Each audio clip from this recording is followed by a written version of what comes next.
Hi there. I'm Jim Zirin. Welcome back for more conversations. Our show today is about tariffs and trade. Michael Froman is with us. He comes with a daunting and enviable resume. He graduated from my favorite college, Princeton, with a major in international affairs. He earned a PhD at Oxford, focusing on détente and American political discourse. He has a law degree, which he obtained in 1991 from Harvard, and served on the iconic Harvard Law Review with Barack Obama. Mike was a White House fellow, where he worked on economic and domestic policy. In the Clinton years, he held several important positions in government. In 2013, President Obama appointed him to his cabinet as United States Trade Representative. Fortune called him one of the world's 50 greatest leaders, and Politico, one of the 50 thinkers, doers, and visionaries shaping American politics. In July 2023, Michael Froman became the president of the Council on Foreign Relations, where he has, among other things, focused on trade and tariff issues. We're pleased to welcome Michael Froman to the program. Thanks for having me, Jim. So, Michael, you were educated as kind of a Soviet expert. How'd you get interested in trade? Well, that's right. I always had a strong interest in negotiations, and you're right, both as an undergraduate and as a graduate student, focused on U.S.-Soviet relations, arms control negotiations, and then the Cold War came to an end, and economics became more and more important, and I repurposed myself, I suppose, from using my interest in negotiations, from being an arms control negotiator to being a trade negotiator. A rebirth. Absolutely. Now, you wrote an article recently where you said in your family, it all comes down to trade. Now, what do you mean by that? I mean, in your family, it doesn't come down to Iran or Russia or China? No. It all comes down to trade. It all comes down to trade. Whatever we're studying or whatever my children are studying or wherever we're traveling, somehow we manage to make it all about trade. And my favorite instance was my son and I were in Istanbul once. We went on a boat ride around the Bosphorus, and there you could see the shipping containers going back and forth, these amazing cargo ships up and down the Bosphorus, and nowhere more than in that place you get a feel of just how central trade is and those major trading routes and how significant they are to geopolitics, to international relations, to foreign policy. But for many years, trade was kind of off the radar screen. People were interested in war and war's alarms, and Terrorism, certainly very high on the list. And now trade seems to be everyone's focus. How does that happen? I am very grateful to President Trump for making trade great again. He has certainly brought it back to the front burner of issues. And look, I think part of it is over the last several decades, there's been increasing focus on it as people have seen the impact of technology, of trade, of globalization on the U.S. economy. And some of that has been used to generate some politics around populism and protectionism. And certainly the president, who's had a long-standing view on trade, goes back decades. I think there's an interview he did with Larry King in 1987 where he talked about tariffs and trade. He has made this a major part of his effort to raise questions about the international system that we've lived under for the last 80 years. So in that respect, he's been consistent. He has been consistent. Now, how is it that we evolved from globalization, which certainly was your focus under Obama when you were U.S. Trade Representative, to tariffs, which seem to be top of everybody's list as something of importance? Well, tariffs have always played a role in trade policy, usually when you're dealing with a country that's engaged in unfair trade practices. If you can't convince them to change their practices otherwise, you have the ability to put tariffs on them.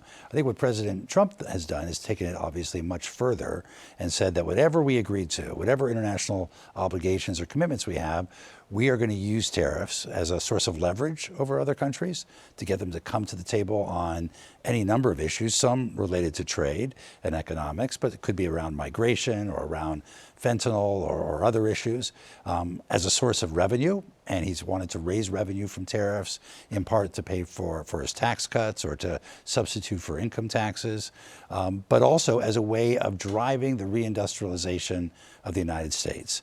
And he has laid out a vision for the United States where we would be manufacturing a lot more than we currently do. And he believes by putting up a wall of tariffs, it will force companies to move their production and move their supply chains to the United States if they want to serve the U.S. market.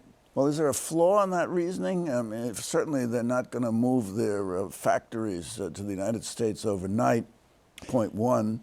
It's going to take a long time for that to play out. Secondly, you have the factor of automation. It's not necessarily going to produce jobs for Americans. Third, you have the factor of inflation. High tariffs are inflationary, everyone seems to think. We haven't felt the impact of it yet, but it's certainly on the horizon. So, I mean, is the game worth the candle here? Well, look, we're involved in a grand experiment, and we will see how it plays out over time. Certainly other countries have tried to use tariffs as a way of driving domestic production. We used to call it import substitution, and places like Argentina used it for years and, of course, did not succeed in driving it. So one question is, will tariffs alone be enough to move production, or do you also need broader industrial policy on key sectors where you're actually subsidizing or incentivizing companies to move their production here as well? Is a carrot enough, or do you, is a stick enough, or do you also need some carrots as well? To your second point, it is unclear whether we can or should move production of every product back to the United States. It would be inherently much more expensive to do so, and that raises the costs of inflation, not just for consumers, but also for other manufacturers who rely on imported inputs right now, whether it's steel or aluminum or parts, to make their products cost competitive. And if they have to build all of their parts and get all of their inputs in the United States, to the degree that that's even possible, it will make them more expensive and therefore less competitive. And then finally, to your point, manufacturing now is much different than manufacturing in the 1950s or 60s. And if we are going to have many more factories here, they're likely to be much more automated. And so we have to distinguish between whether the goal is to have a larger percentage of our GDP be made out of manufacturing, or a larger number of manufacturing-related jobs. The jobs are likely to be few and far between, even if an increase in GDP percentage going to manufacturing is able to be achieved. And aren't we largely a service economy? We've become so. I mean, which is immune to tariffs, pretty much. Well, over the decades, as most industrialized countries, as they've advanced, the balance between manufacturing and services has changed. By the way, the same is true in Germany, which is often cited as a manufacturing success story, a manufacturing powerhouse.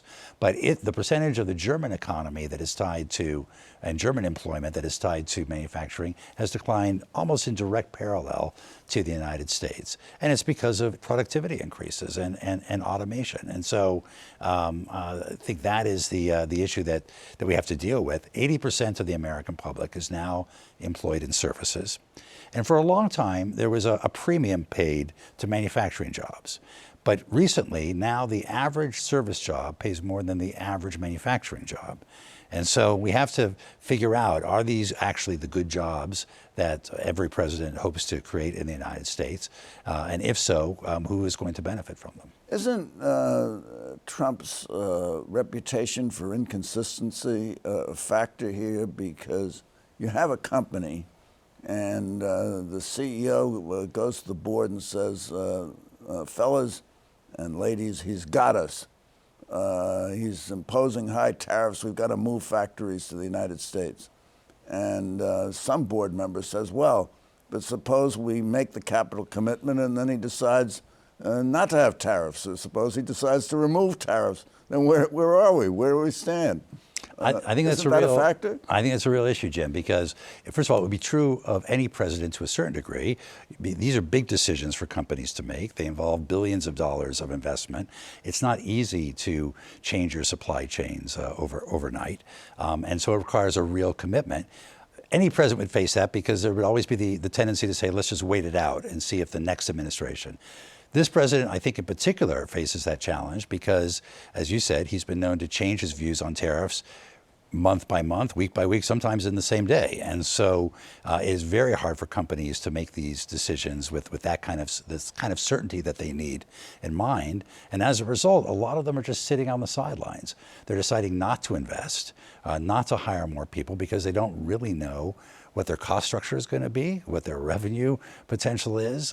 It's very hard to value a company when you don't know what the revenue and the costs are going to be. Now, in our history, we have from time to time imposed tariffs on products. We select the products that we want to impose tariffs on. And at times, as you pointed out, tariffs on countries that are bad actors. And that's been done in administrations of presidents of both parties. But now we have both.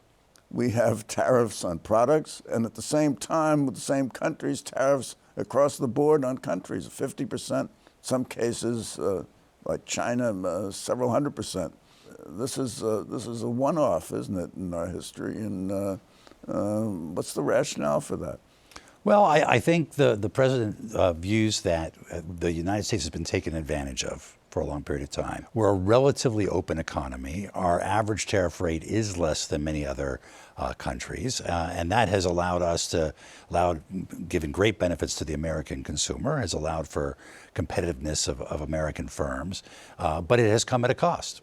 And the challenges of globalization, and sometimes people conflate trade policy or trade agreements with globalization, but globalization is a force, and it's a force driven largely by technology. The invention of the container and the container ship fundamentally made it possible to put supply chains all over the world. The spread of broadband made it possible to deploy services all over the world. You could have a customer service center in the Philippines or in India. You could do back office processing in other countries because you had broadband internet access. So it's primarily technology that has driven these changes. But the costs of globalization and technology and automation have been acutely felt in particular communities. When a factory closes down and everyone loses their job and the community has seen no new investment come in, that has been a real problem. And that, I think, has been a failure of policy of Democratic and Republican administrations over the years, that we never fully addressed the domestic dislocation that was going on, and helping to make sure that workers and communities are able to survive and thrive in a rapidly changing economy. And that is a fundamental challenge today, because however important globalization is, trade agreements, immigration, whatever these other issues are, the potential impact of artificial intelligence is likely to be much greater on American workers. And we have no idea at this point how to ensure that American workers that are likely to be displaced by artificial intelligence are going to be able to thrive in that kind of economy. Well, Trump announced his grand tariff scheme in April, and the result was the stock market crashed. He then announced he was rolling back the tariffs for 90 days, and he was going to make deals. Well, has he made any significant deals in the 90 days following the announcement in April? Well, he's reached a couple framework agreements, one with the UK, which was a sort of a partial agreement with a lot of details to be worked out. He's reached an agreement of sorts with China, but it's a funny agreement because what it does, it sort of rolls back the escalation that happened after April. So we raised tariffs and we adopted a bunch of measures. China discovered that they had leverage over the United States in terms of being able to control the export of certain critical minerals and other products. They imposed restrictions, rare earths. They've imposed restrictions on that. And now there's a framework agreement of how to roll this back to where it was before. So it doesn't solve any of the fundamental issues in the U.S.-China relationship. It just gets back to the situation before things began to escalate out of control. So the history with China has been one of escalation and de-escalation. But as we sit here, nothing definite really has been arrived at, isn't that so? Well, just some broad sense of how we're going to manage those sorts of issues. But the fundamental issues about China's excess capacity that's exporting to the rest of the world, the subsidization, the role of state-owned enterprises, its intellectual property rights practices, all of those issues which have a potentially significant distortive effect on international trade, those haven't yet been addressed. And as for the rest of the countries, he announced, as you said, on Liberation Day, April 2nd, some potential tariffs as high as 50% or so on countries like Laos and Lesotho, and then began this negotiation process. I think what the administration has found is that these negotiations take more time and are more difficult than they thought. And so they have talked about the potential for issuing letters just announcing what the new tariff would be, which is not a negotiation, it's just a unilateral statement. Let's take Lesotho, since you mentioned it, a small African nation. Their principal export is blue jeans. Their exports are something like $300 million a year. They can't import much from the United States because they can't afford it. I guess they sell us diamonds. 50% tariff. Yes. What sense does that make? Well, look, it doesn't really make a lot of sense. It throws people out of work in Lesotho. It will have a deleterious effect in Lesotho, and Lesotho isn't the country that's having a significant effect on the U.S. economy.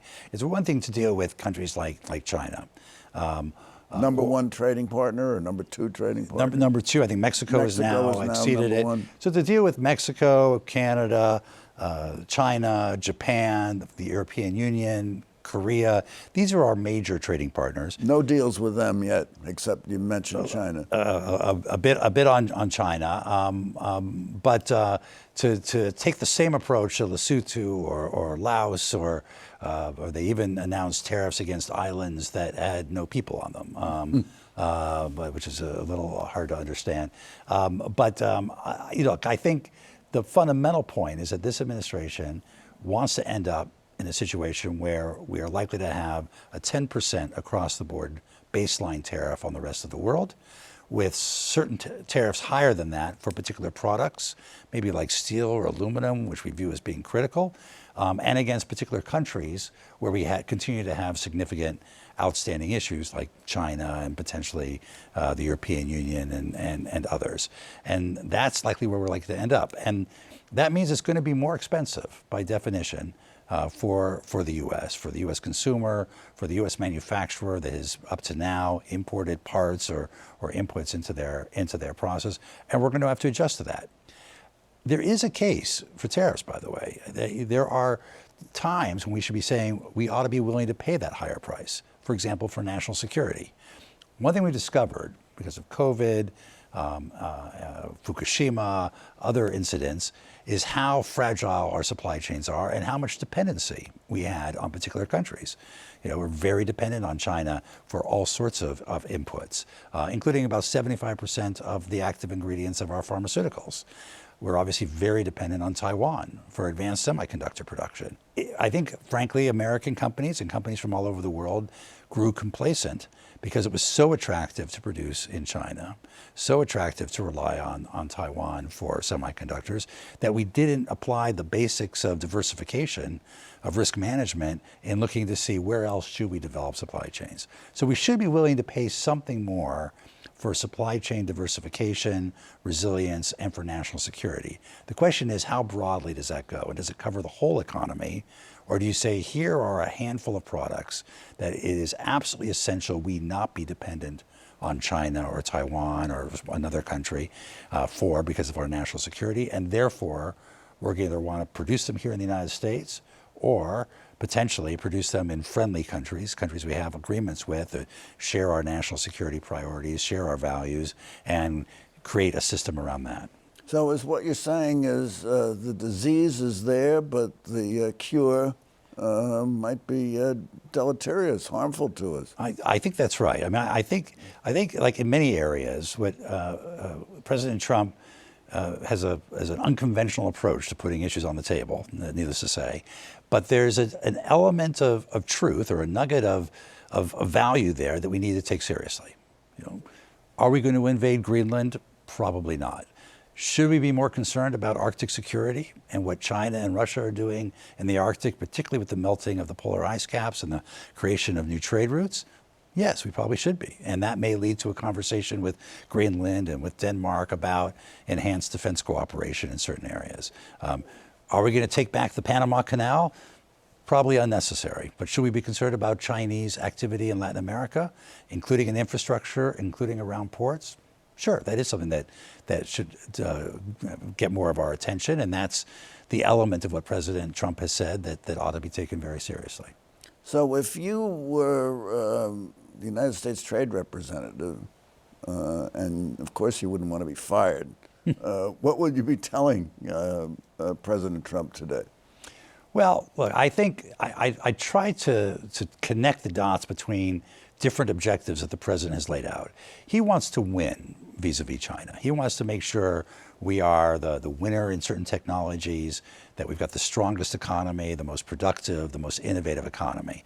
And that means perhaps taking a different approach on some other issues. And so pointing out the trade-offs. We're cutting R&D spending. We're hurting the capacity of our universities to operate, where so much of our innovation has come from. Our entire biotech industry, so much of our artificial intelligence industry, quantum computing comes out of our universities and the research being done there and in our national labs.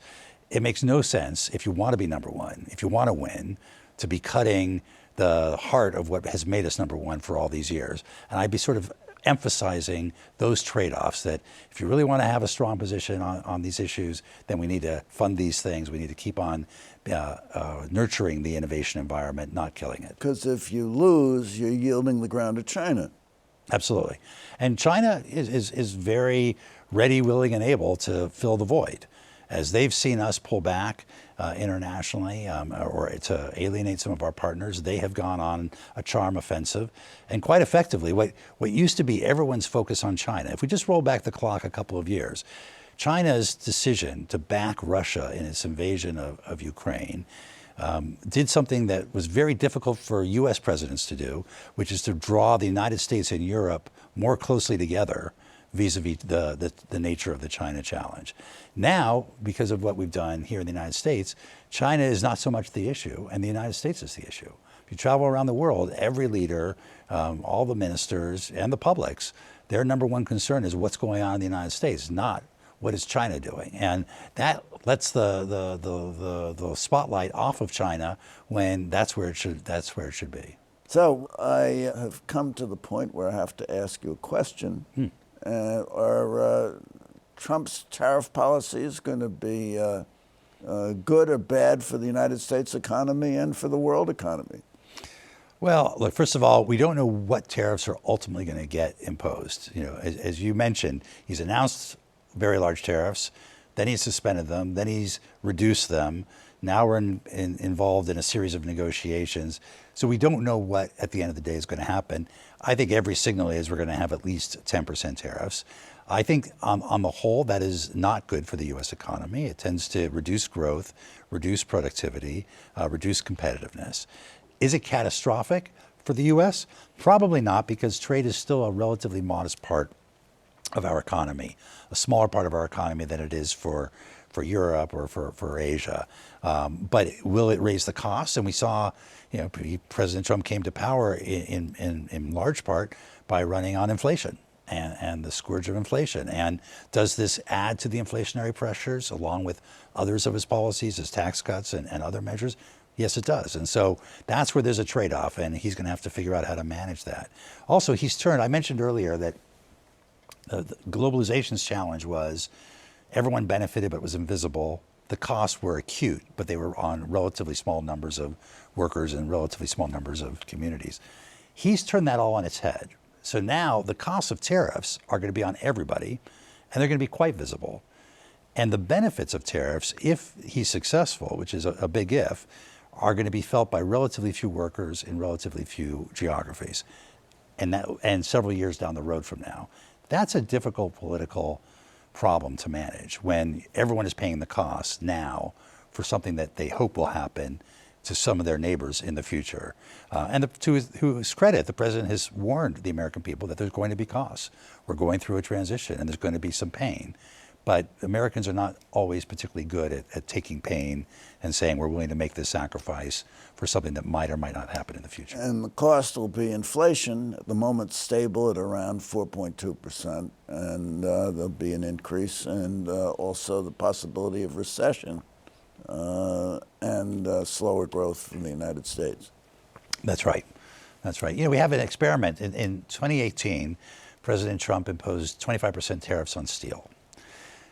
7 years later, we have 1,000 more steel workers than we had in 2018, but we have 75,000 fewer workers in manufacturing sectors that relied on steel because the steel became more expensive and their products became less competitive. And we have a 30% reduction in the productivity of the steel sector.